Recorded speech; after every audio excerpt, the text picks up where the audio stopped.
Plume, Volant et Satellite convoquent sur scène deux géants de la littérature et de la pensée, Diderot et Camus.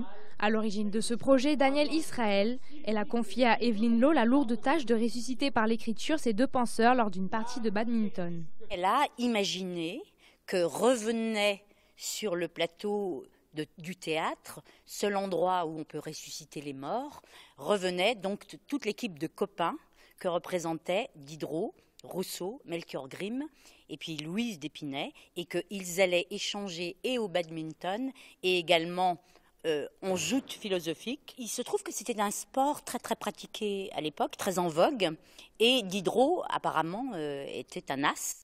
Et si cette pièce voit le jour en 2013, ce n'est pas par hasard. Elle célèbre le centenaire et le tricentenaire des naissances de Camus et de Rousseau. La mise en scène est moderne et audacieuse. Pour rendre accessible la pièce au public le plus large, les personnages évoluent en tenue de sport. Si on avait choisi peut-être des costumes plus, comment dirais-je, se rapprochant plus du 18e, peut-être que la préciosité aurait été un écran pour accéder finalement. Alors on a choisi la simplicité. Cette création originale est interprétée par un quatuor de jeunes comédiens formés dans la région, un choix du metteur en scène qui souhaitait rappeler le dynamisme et le caractère bon vivant de Diderot.